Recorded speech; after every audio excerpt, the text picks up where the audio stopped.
Hello and good afternoon. Peace be upon you. Uh, I know it's been a couple days here on Poem Praise 2. We're going to continue right along doing the extraordinary African Americans. And I will have a poem coming to you real soon here on Poem Praise 2. But what we're going to do right now is move forward talking about Marian Anderson. She's an opera singer during the time period of 1897 to 1993. And this is what it states for Miss Anderson. Everyone has a gift for something, even if the gift is that of being a good friend. Young people should try and set a goal for themselves and see that everything they do has some relation to the ultimate attainment of that goal. By Marian Anderson. I'll just let that sink in, especially for the young people, the next generation that's coming up. So I'm going to restate that just in case you didn't hear it, so you can marinate on it while I'm speaking to young people in particular, since that's what Miss Marian Anderson is talking about. She says, everyone has a gift for something, even if the gift is that of being a good friend. Young people should try and set a goal for themselves and see that everything they do has some relation to the ultimate attainment of that goal. Marian Anderson. Now let's find out a little bit more about her.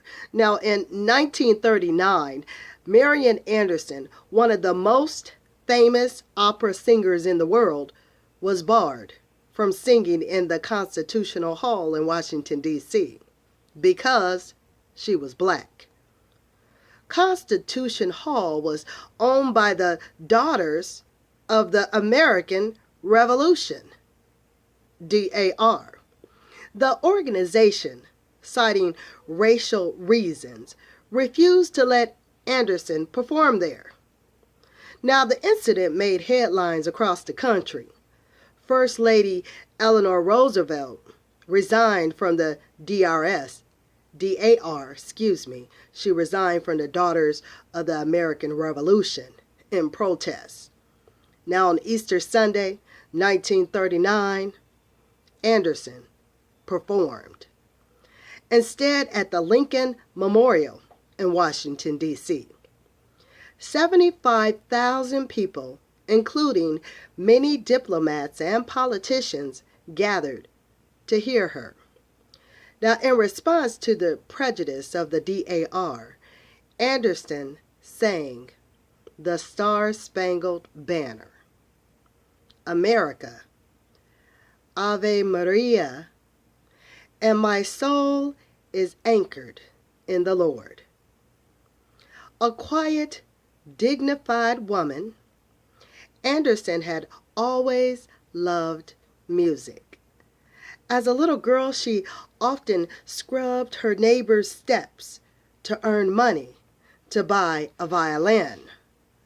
She began her music career singing in the choir at the Union Baptist Church in South Philadelphia, where she was born. Her wonderful contralto voice so impressed all who heard her that a congregation arranged for her to study with Giuseppe Bocchetti. And I'm going to spell this person's name. The first name is spelled Giusseppe. Last name Boghetti. A world-famous voice teacher. Now, soon Anderson was singing professionally. When Anderson was 20, she was given a chance to sing at the Town Hall in New York City. She was ill-prepared, however, and the concert went badly. Anderson became so discouraged by this event that she came close to giving up singing. In 1925, however, she competed against other singers and won the Lewiston Stadium Concert Award. Her success led to a concert tour and an appearance as a soloist with the New York Philharmonic Orchestra. In the following years, Anderson toured Europe, South America, Asia, and the United States. She sang to standing room only crowds in countries throughout the world. In 1955, she became the first African American to sing at the New York Metropolitan Opera House. Now, 2 years later, at the request of the U.S. State Department, she toured 12 Asian nations. Upon her return in 1958, President Dwight D. Eisenhower made her a member of the United States delegation to the United Nations in New York City. By the time she retired in 1965, Anderson had received awards from the King of Sweden, the Emperor of Japan, and the President of the United States.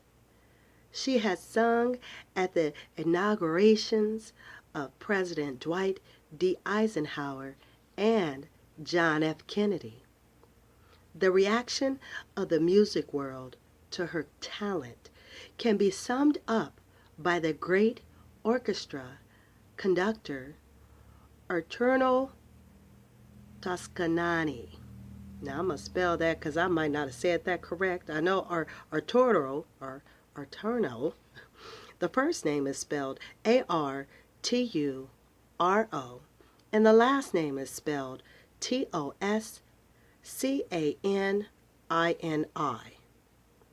Now, Anderson, he said, is the kind of voice that is heard once in 100 years. She had a once in a century type of voice with Miss Anderson. So for Poem Praise 2, I do thank you for tuning in and hearing about Marian Anderson, an opera singer during the time period of 1897 to 1993. Now, I'm going to let you know who our next extraordinary African American is going to be. It's going to be Leroy Robert. Satchel is what we have in parentheses. So I guess they called him Satchel. And Page. So Leroy Robert Satchel Page. Now he was a baseball pitcher during the time period of 1906 to 1982. Yes, we definitely are moving into the 1900s. We done came all the way from the 1700s, passed through the 1800s, and now we coming up on the 1900s. So stay tuned here on Poem Praise 2 so I could tell you about Leroy Robert Satchel Page. All right, until then, I speak to you again. I want you to be blessed, and I look forward to talking to you real soon. All right, y'all. Later.